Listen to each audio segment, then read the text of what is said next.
Hello students, my name is Shayan Mitra. I am the faculty member of Department of Electronics and Communication Engineering of Greater Kolkata College of Engineering and Management. Today I am going to take the second lecture of digital signal processing, and the in the first lecture we have discussed about the field applications and the importance of and significance and importance and application of digital signal processing. Okay, so from today onwards we are going to discuss about the different kind of signals. Okay, so let's begin with our lecture. Okay. Mm, okay, so let's begin. This is the lecture number 2, and the subject could have already discussed OE601A. Okay, so first we are going to discuss about the um,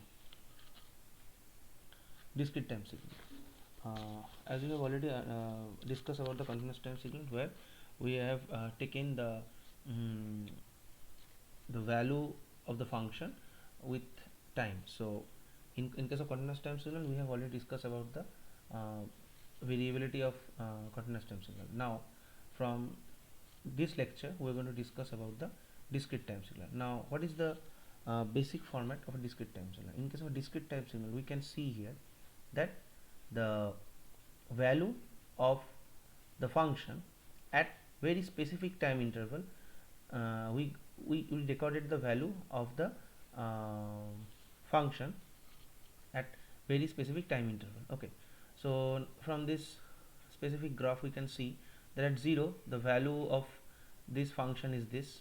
At after a specific time interval of 1, the value of function is x of 1, x of 2, x of 3, x of 4, x of 5, and so on and so forth. Okay, and in case of minus value, we also get with very specific time interval we got this value. Okay, after this time interval we got this value, and so on. Okay, so from this onwards what we are getting, we are getting a specific design of discrete time signal. We can draw it here also, that how can we manage to extract a discrete time signal from a continuous time signal. We use a sample and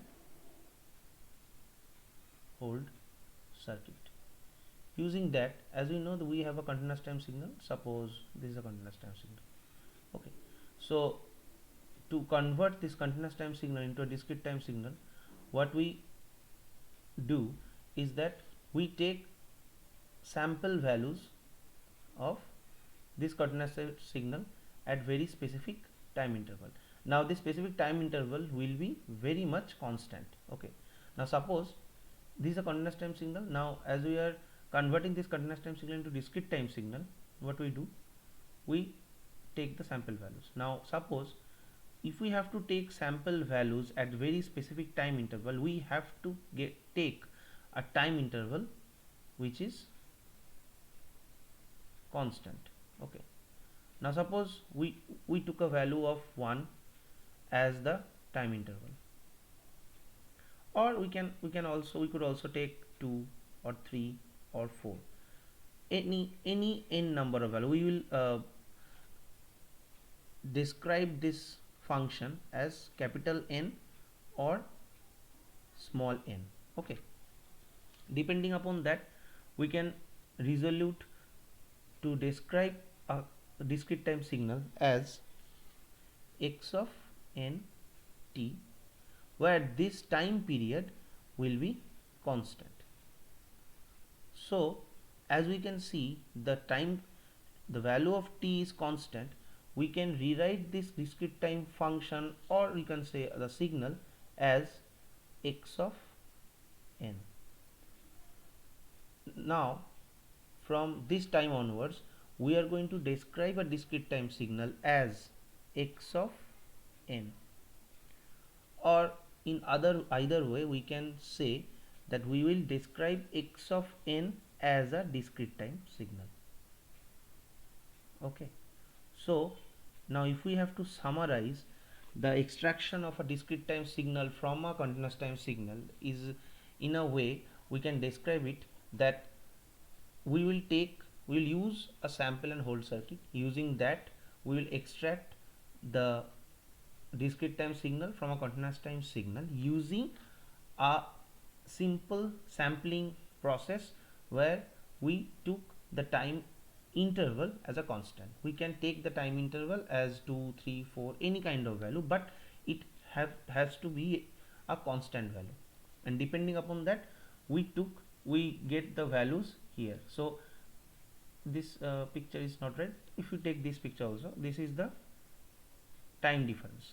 We get the value at -1, we get the value at 0, we get the value at 1, we get the value at 2, we get the value at 3, and so on. Okay, so at each time interval, at each this is the sampling point, right? This called the sampling point. At this sampling point we get the value of the function. So x of 1, at x of 1, what is the x of 1 described? It describes the value of the function at n is equal to 1. Okay, so this is the whole picture of a discrete time signal. Okay, okay, so let's go to the next slide. Okay, oh sorry, before describe the periodic signal, we have to describe 2-3 other things for a discrete time signal. Okay, so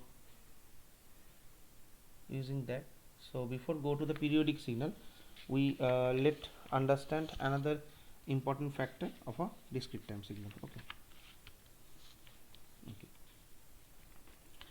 another important function that you will go through will be this is discrete time signal. Okay, so let's go through the periodic signals of a discrete time signal and aperiodic signal also. Okay, so let's go to the periodic signal. Now what is a periodic signal? Now if you have to describe a periodic signal, we can write the mathematical expression of a periodic signal as such, is that x of n can be rewrite as x of n plus k n, where the value of k is 0, 1, 2, 3, 4, 5, and so on. So what this specific mathematical expression is saying is that the value, okay, where it has gone, 1 second, I lost my pointer. Okay, yes, I got my pointer again. So what this mathematical expression is saying is that with each periodic value, with each specific time interval, that very specific signal will again repeat itself. Now this is a specific periodic signal, and after a specific time period, this specific counter edge function, or the I would say the positive edge function, will repeat itself. So after very specific time period, it will repeat itself. So from this mathematical expression we can also say that this function is repeat itself after this specific time interval, right? With the value k, we can put 0, 1, 2, 3 in this position. Okay, after each time period, this is the time period n, right? With this time period, after each this time period, this x of n function will repeat itself. Okay, so this is the definition of a periodic signal. Another signal that we need to explain, and I think we will going to explain it here on also. Another okay, so this is the basic fundamental of periodic signal. Now let's go to the next slide. Okay, so as you can see, this is the periodic signal for continuous time signal, and from this also you can also understand the periodic signal in a discrete time signal. Okay, so in case of discrete time signal, this is the expression for discrete time signal, and this is the expression for continuous time signal. The basic fundamentals of a continuous time signal and a discrete time signal is very much similar, but in few cases there is a basic difference between these two. Okay, in case of continuous time signal, we have to write this function as x of t plus mt. But in case of discrete time signal, just by rewrite this value, we can say that this is a discrete time signal. As I have already discussed in the previous slide, that this t, the time period, will always be constant. Okay, that when we are converting a continuous time signal to discrete time signal, what we will get is that the time interval, the sampling points are always be in a specific time interval, and that specific time interval will be constant. That's the basic point. Okay,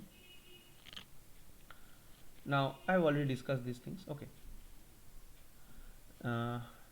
okay, another signal that is that has been described here is aperiodic signal. Okay, now aperiodic signal is nothing but that. What is the basic definition of aperiodic signal? Is that it is not going to follow the basic mathematical expression of a periodic signal. Okay, this is the mathematical expression for a aperiodic signal. In case of aperiodic signal, a specific aperiodic signal is not going to follow the basic fundamental of periodic signal. Okay, now we are going to go through this again, that what is how we can check the periodicity of a signal. So to checking the periodicity of a signal is nothing but we have to check that this specific mathematical equation that we have already write, or we already have written, is the signal is following that specific signal or not. If the signal is following this specific mathematical equation, it will be a periodic signal, and if not, it is not be a periodic signal. Simple. Okay, now we have we have two expressions here. Is that this one, x of t cos t, this is the expression. Okay, now from trigonometry we know that cos t plus 2 pi is cos t. Okay, right, and sin t plus 2 pi is sin t. So from this two equation, what we can hear, that considering t greater than 0 and t less than 0, separately we see that x of t does repeat itself over every interval of length 2 pi. So depending upon the function, depending upon the which kind of function we are dealing with, we can easily realize that what will be the period of that specific function. Now in case of cos t function, this cos t function will only repeat itself at the interval of 2 pi, not at pi or pi by 2 or pi by 4 or pi by 6 or pi by 7. It will only repeat itself after 2 pi interval. Okay, so after each 2 pi interval it will repeat itself. Look, at this point it is at minus 6 pi, this signal is here. At minus 4 pi it is here. At minus 2 pi it is here, right? So after each 2 pi interval, the signal is always be in this place, right? This is the fundamental of right here. Okay, 2 pi, 4 pi, this is the signal, right?